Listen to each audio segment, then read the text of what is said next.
Alors ça arrive pas très souvent, mais parfois il se trouve que je préfère le titre français à sa version originale. C'est le cas ici, Hacksaw Ridge, la falaise de la scie. Franchement, nous, Européens, ça nous parle absolument pas. Tandis que Tu ne tueras point, là, direct, ça pose les bases. Un film de guerre qui s'appelle Tu ne tueras point. Je pense que vous avez cerné la contradiction du truc, et je trouve ça tout simplement génial.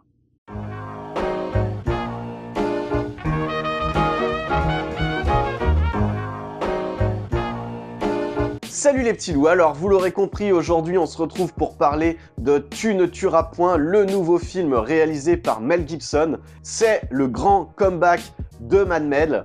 Mel Gibson donc qui avait été complètement blacklisté par Hollywood. Il avait eu des petits problèmes publics, des petits problèmes judiciaires, donc voilà, ça lui a vraiment porté préjudice tout ça, et Hollywood ne voulait plus travailler avec lui. Et là, il commence un petit peu à revenir sur le devant de la scène. D'abord en tant qu'acteur pour faire un caméo, c'était dans Expendables 3, dans un rôle très passable. Mais bon voilà, il était là, il était présent, c'était le comeback. Merci à Sylvester Stallone de l'avoir un petit peu ramené sur le terrain. Ensuite, on l'a vu dans Bloodfather de Jean-François Richet. Là encore, le film est pas terrible. Par contre, Mel est excellent dedans. Vraiment, il dégage une énergie, une rage. On sent qu'il a envie de revenir sur le devant de la scène. Et enfin, il revient comme réalisateur. Donc avec ce Tu ne tueras point, l'histoire de Desmond Doss, un jeune américain qui s'engage dans l'armée pendant les années 40. Et la particularité de ce gars, sachant que c'est une histoire vraie, c'est qu'il ne voulait pas toucher à une arme, qu'il ne voulait pas s'en servir, qu'il ne voulait pas tuer, parce qu'en effet, il était très croyant et qu'il suivait les commandements de la Bible à la lettre. Mel Gibson, qui fait donc son grand retour avec ce film, un film de guerre vraiment ambitieux, qui est dans le classique du genre, qui ne s'excuse pas, qui est jusqu'au boutiste. Je vais revenir un petit peu sur tout ça. Mais voilà, sachez déjà que j'ai absolument adoré le film. Vraiment, pour moi, c'est un petit chef-d'œuvre, c'est une pépite.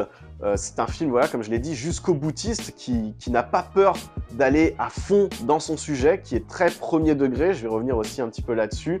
Mais voilà, sachez que j'ai trouvé que Tu ne tueras point était une vraie expérience de cinéma, absolument étourdissante. Je suis sorti du film, j'étais vraiment secoué, que ce soit par toute la bravoure, toute la contrition qui est véhiculée par le personnage principal du film, ou par les scènes de bataille qui sont vraiment hallucinantes. Je vais y revenir, mais on a vraiment des scènes qui sont dinguissimes. Donc voilà, Tu ne tueras point est absolument génial. Alors je disais que le film s'alignait vraiment dans le classicisme du cinéma. Alors il suit une trame qui est vraiment très précise, qui est composée de 3 grandes parties vraiment distinctes.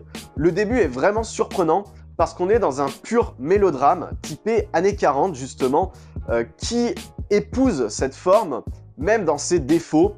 Donc on a quelque chose de très naïf, avec un héros très premier degré, des scènes de drague par exemple, qui nous apparaissent vraiment décalées maintenant, mais qui servent complètement le propos du film, qui va être un petit peu la première confrontation intimiste du héros, c'est-à-dire qu'il doit faire accepter ses croyances, son état d'esprit, par son entourage. Donc ça passe forcément par sa copine, et puis par son père qui est joué par Hugo Weaving et qui a été soldat pendant la Première Guerre mondiale, qui forcément ne va pas vouloir que son fils parte au champ de bataille parce qu'il a connu l'horreur de la guerre et il sait que c'est pas un bon truc, sachant que voilà, l'état d'esprit dans les années 40, on avait vraiment des jeunes gens qui ne voyaient pas vraiment ce que c'était et qui avaient vraiment cette idée de faire le bien, donc c'était parfaitement normal de s'engager pour son pays, et si on ne le faisait pas, on était un peu un lâche. Donc du coup, ça nous amène directement à la deuxième partie qui lorgne pas mal sur Full Metal Jacket et qui va être la confrontation du héros avec les institutions.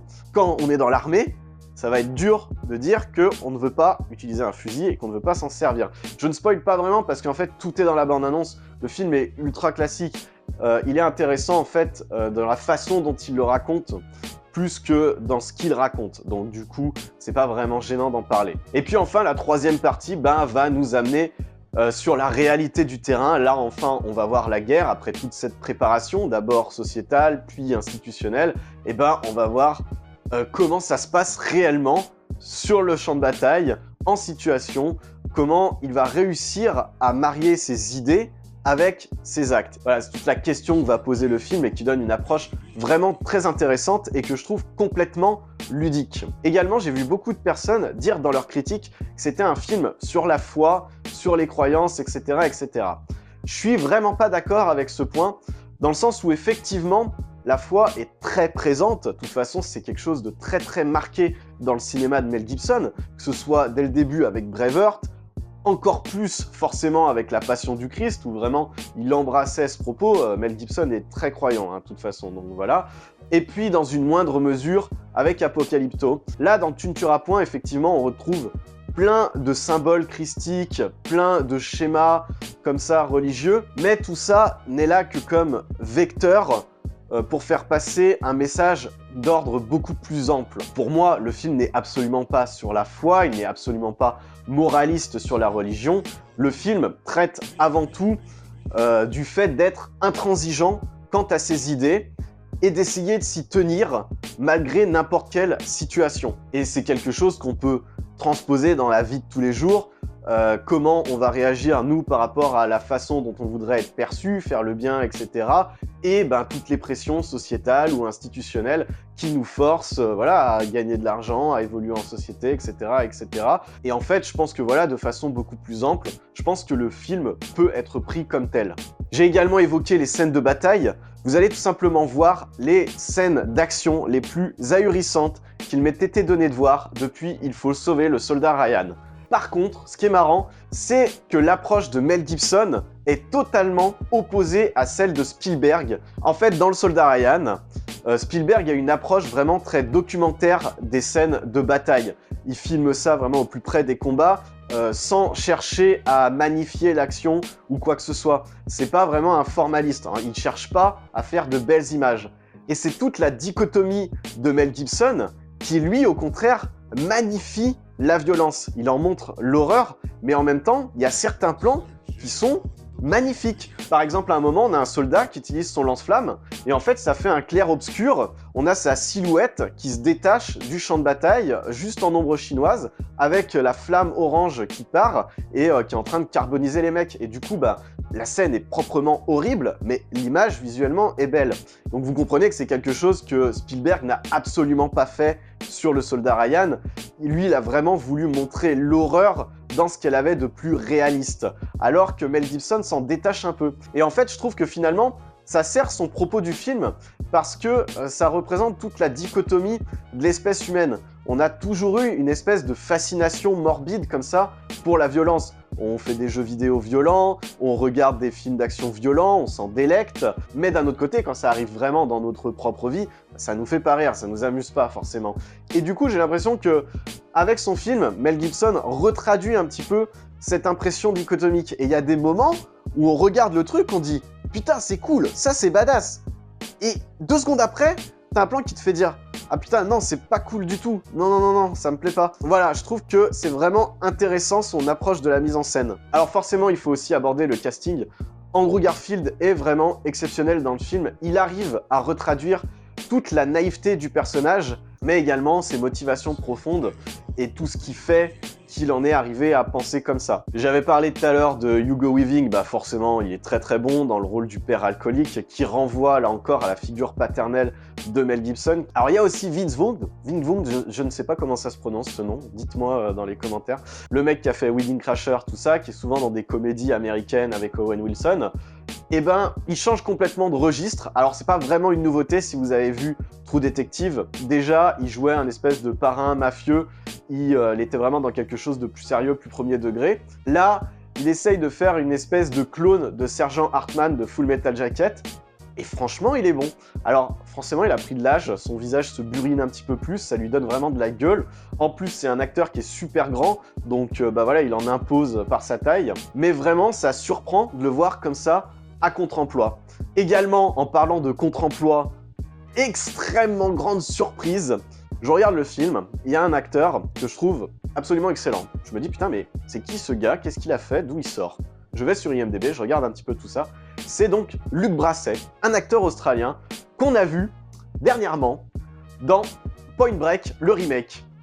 Donc voilà, donc en fait, je regarde la filmo du gars, il a fait plein de trucs, un petit peu plein de rôles de bellâtre comme ça, un petit peu neuneux. Et ben là, il est vraiment exceptionnel, c'est vraiment une grosse surprise. Bravo à Mel Gibson d'avoir révélé ce gars-là. Il fait un petit peu le gars badass à qui on n'en laisse pas voir, mais au fond de lui, voilà, on sent qu'il y a quelque chose quand il se prend d'affection pour le personnage de Desmond.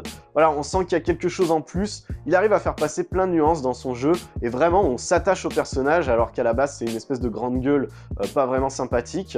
Et du coup ça fait toujours plaisir donc de voir des acteurs comme ça qui sortent de nulle part, des nouvelles gueules qu'on ne connaissait pas et qui se révèlent vraiment très très bonnes quoi. Et puis dernière chose qui m'a frappé quand j'ai vu le film, j'en parlais un petit peu plus avant, c'est vraiment son aspect premier degré qui fait plaisir, qui n'hésite pas à être jusqu'au boutiste, à laisser sur le bord de la route les gens qui ne voudraient pas forcément voir ça. Faut faire un effort de spectateur, faut se remettre dans le mood, voilà, années 40, fresque cinématographique un petit peu, film de guerre, etc.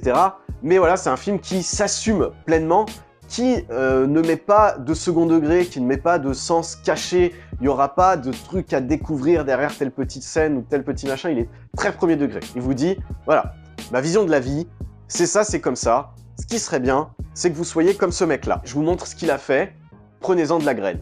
C'est un petit peu le propos général du film.